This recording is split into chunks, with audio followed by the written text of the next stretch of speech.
think that the balloon which was sent off from Paris on the day of the consecration and which arrived so fortunately at Rome should be carefully kept in memory of this extraordinary event. I desire that your holiness should have it put in some special spot where strangers can behold it, and that an inscription should state in how many hours it reached Rome. After the fireworks, Her Majesty's held a reception. Then they passed into the gallery of the Holy Ghost, where there was a concert. The principal piece was a scenic cantata, Trasible. The words by Monsieur Bonnier, head clerk of the Minister of the Interior. The music by Berton. Trasible was the emperor. Then a ball opened by the princes and princesses dancing with the ladies and young people. The city then gaming. Actually, there was no real gaming, but some purses of counters were thrown at the tables prepared for their majesties to commemorate the festival. Then there was supper and departure and procession at 9 o'clock. It had cost the city 1 million. Oh my goodness. 1,746 francs. But to entertain a sovereign is a costly matter.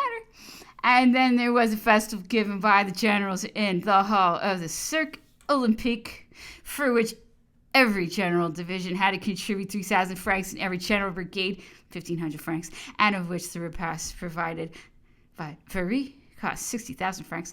There was a feast given by the marshals of the empire in the hall of the opera, decorated with silver gauze and garlands of flowers. A delightful entertainment costing a trifle of 180,000 francs.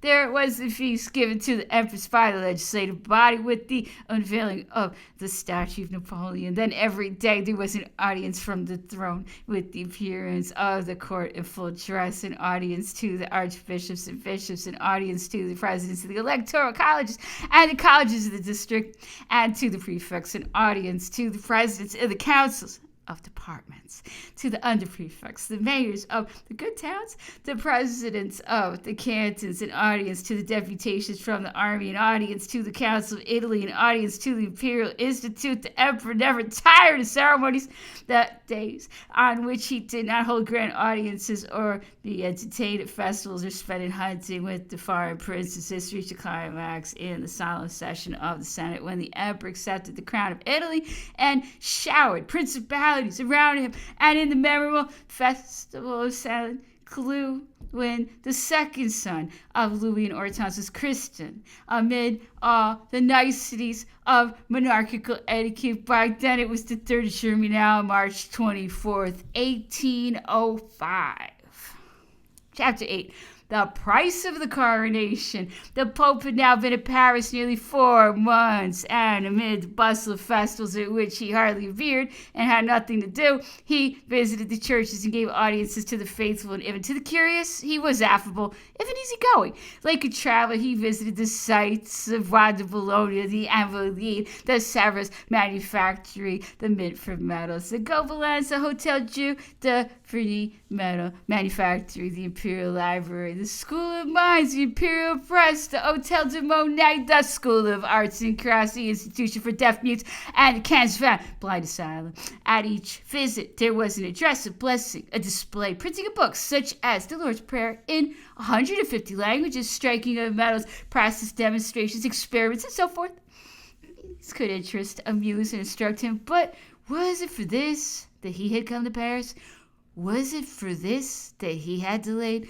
It has been said that the emperor employed every means to retain him, and that he wished to inspire him with the idea of remaining at Paris, or at least of dividing his life between that city and Rome. Certainly the notion may have then suggested itself to Napoleon. He may have tried the ground by means of an insinuation made through one of his confidants to an officer of the Pope. It cannot be gainsaid that this was one of his schemes for the future. It is useless to discuss whether such a plan did not take shape in his mind, as his continually increasing fortune raised him to the pinnacle of fame and caused him to lose his sense of the reality of things.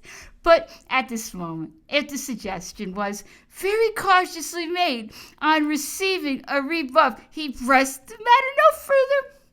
In fact, he would have asked for nothing better than to see the Pope depart. It was a labor to arrange every day his visits, organize excursions, regulate his audiences, draw up addresses, and pay the proper compliments to the Pope. His stay was embarrassing, very costly.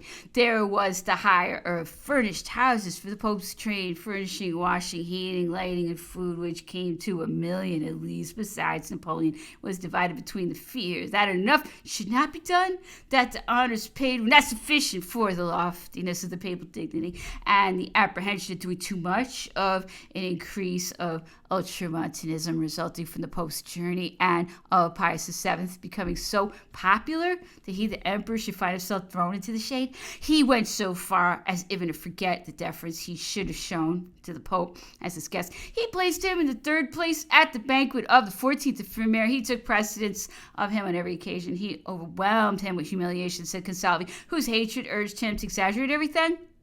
Was not this done with the intention of forcing Pius VII to return to Rome? His departure would have settled everything for a present, since he had come and given in on almost every point about the ceremony. Since he had officiated at the blessing, consecration, and enthronement, it would be necessary to pay him. This was why the emperor wished for the departure of the Pope, and why the Pope was unwilling to depart.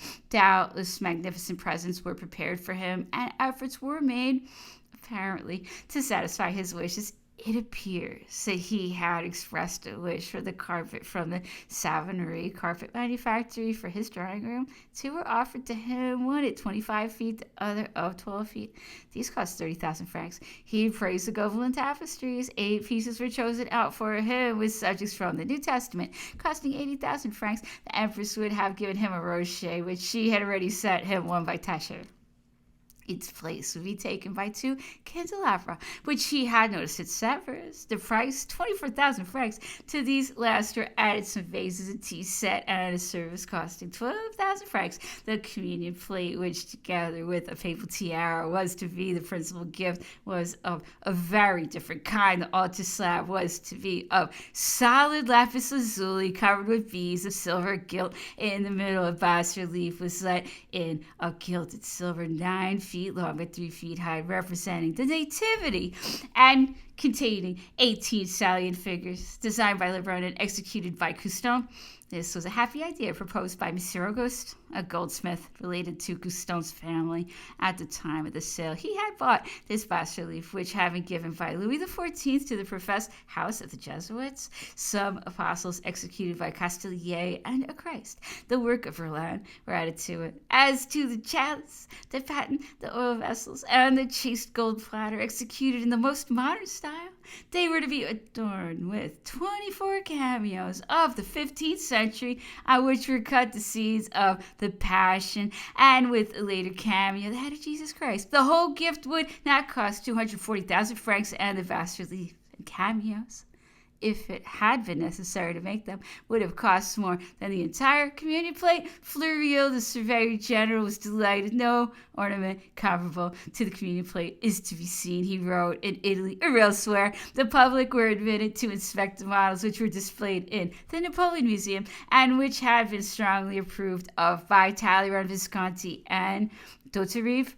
Fesch then came forward and said that they were very ugly and altogether unsuitable. This he told to the emperor. Napoleon became uneasy, wished to examine into the matter himself, and went to see the plate at the beginning of Germinal. He consulted Denon, who was already at strife with Fleuriot on several other points, and whom they had endeavored to keep out of the affair. Denon answered, "A present such as your majesty is making to the Pope at so considerable an expense is destined for a country where things of this kind are fully appreciated, and where it will be exhibited and looked at with curiosity and interest. It will become a sort of monument to which your name, sire, will be attached for 1,000 years. I'm far from seeking to criticize what others have recommended to you, but I consider it my duty, sire, on account of the office that you have given me, and the confidence which your majesty has had the goodness to repose in me, to say plainly that this present, regarded as a whole, is made up of incongruous parts, that the front of the altar slab, so very good itself, is not in keeping with the style of chandeliers, which are poor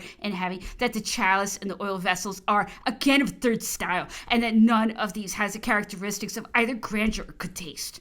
The oracle having spoken, the emperor now became very doubtful about his communion plate. He thought at least that he would make up for it with the tiara. The design submitted by Auguste was valued at 179,800 francs on a central structure of white velvet were to ascend to 3 crowns of gold, each consisting of a large hoop surmounted with flowerwork of wrought leaves, enriched with rubies, emeralds, and sapphires, and surrounded with brilliants on a set of matched and chosen pearls. The middle of the hoop of each crown was to be taken up with bas-relief wrought in gold, representing the reestablishment of worship, the concordat, and the consecration. In this work, 3,345 precious stones and 2,990 pearls were employed, but a tactless notion was entertained of completing this masterpiece by placing it on its summit, the emerald which Pius VI had to remove from his tiara and hand over to the French in order to pay the contributions of Tolentino. This emerald had since been preserved in the Museum of Natural History and was taken thence for the present purpose.